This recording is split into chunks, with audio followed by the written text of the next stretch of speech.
नमस्कार दोस्तों, कैसे हैं आप सब। कहानी के वृतांत में मैं अनु सिंह आप सबका स्वागत करती हूँ। आज की कहानी लेके आई हूँ असली वर कौन। 5वीं कहानी है बेताल 25 की।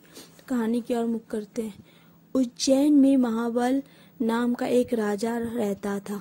उसके हरिदास नाम का एक दूत था जिसके महादेवी नाम की बड़ी सुंदर कन्या थी।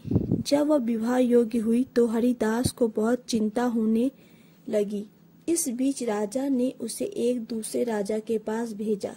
कई दिन चलकर हरिदास वहां पहुंचा। राजा ने उसे बड़ी अच्छी तरह से रखा।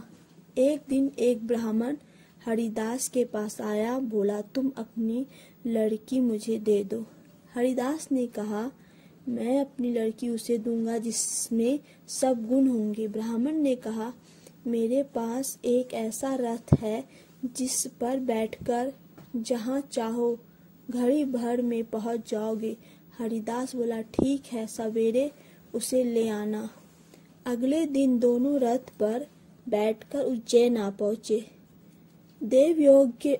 देवयोग से उससे पहले हरिदास का लड़का अपनी बहन को किसी दूसरे को और हरिदास की स्त्री अपनी लड़की को किसी तीसरे को देने का वादा कर चुकी थी।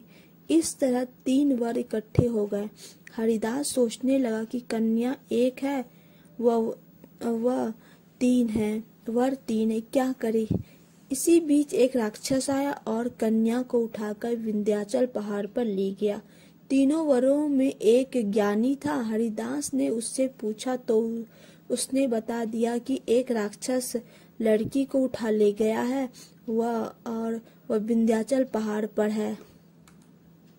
दूसरे ने कहा, मेरे रथ पर बैठकर चलो, जरा सी देरी में वहां पहुंच जाएंगे। तीसरा बोला, मैं शब्द वेधी तीर चलाना जानता हूँ, राक्षस को मार गिराऊंगा।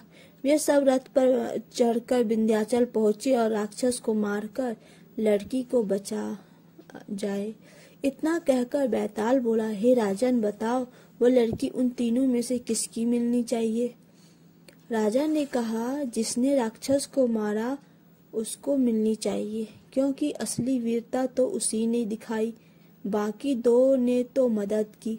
राजा का इतना कहना था कि बैताल फिर पेड़ पर जा लटका और राजा फिर उसे लेकर आया तो रास्ते में बैताल ने छठी कहानी सुनाई।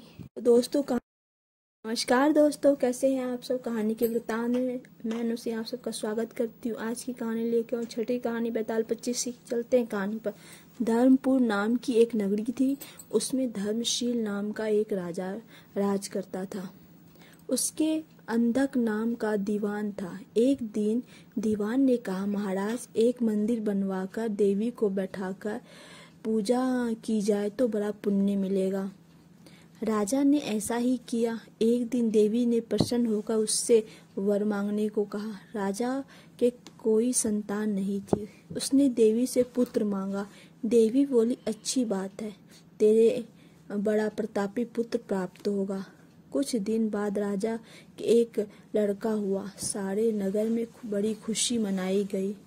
एक दिन एक धोबी अपने मित्र के साथ उस नगर में आया। उसकी निगाह देवी के मंदिर पर पड़ी। उसने देवी को प्रणाम करने का इरादा किया। उसी समय उसे एक धोबी की लड़की दिखाई दी जो बड़ी सुंदर थी।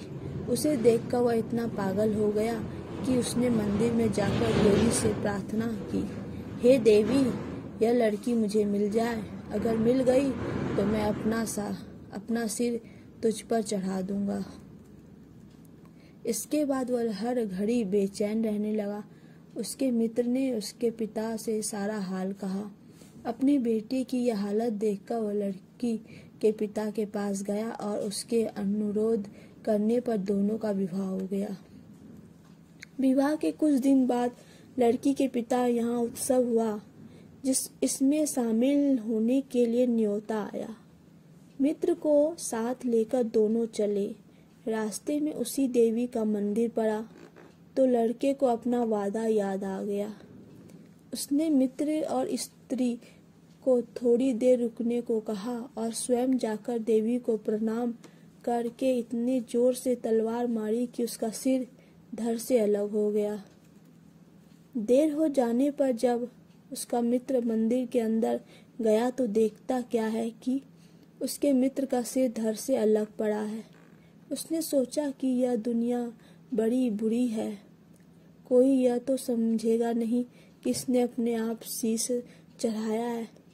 सब यही कहेंगे कि इसकी सुंदर स्त्री को हड़पने के लिए मैंने इसकी गर्दन काट दी, इससे कहीं मर जाना अच्छा है। यह सोच उसने तलवार लेकर अपनी गर्दन उड़ा दी। उधर बाहर खड़ी खड़ी स्त्री हैरान हो गई तो मोआ मंदिर के भीतर गई, देखकर चकित रह गई। सोचने लगी कि दुनिया कहेगी यह बुरी औरत होगी, इसीलिए दोनों को मार आई। इस बदनामी से मर जाना अच्छा है। यह सोच उसने तलवार उठाई और जैसे ही गर्दन पर मारनी चाही तो देवी ने प्रकट होकर उसका हाथ पकड़ लिया और कहा, मैं तुझ पर प्रसन्न हूँ, जो चाहो सो मांगो। स्त्री बोली, हे देवी, इन दोनों को जिला दो। देवी ने कहा, अच्छा, तुम दोनों के सिर मिलाकर रख दो।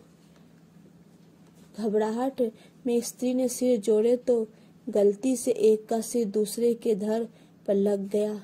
देवी ने दोनों को जिला दिया। अब वे दोनों आपस में झगड़ने लगे। एक कहता था कि यह स्त्री मेरी है, दूसरा कहता मेरी। बैताल बोला, हे राजन, बताओ यह स्त्री किसकी हो। राजा ने कहा, नदियों में गंगा उत्तम है, पर्वतों में सुमेरु, वृक्षों में कल्प वृक्ष और अंगों में सिर, इसीलिए शरीर पर पति का और सिर लगा हो वही पति होना चाहिए। इतना सुनकर बैताल फिर पेड़ पर जा लटका। राजा उसे फिर लाया तो उसने 7वीं कहानी सुनाई। धन्यवाद दोस्तों। लाइक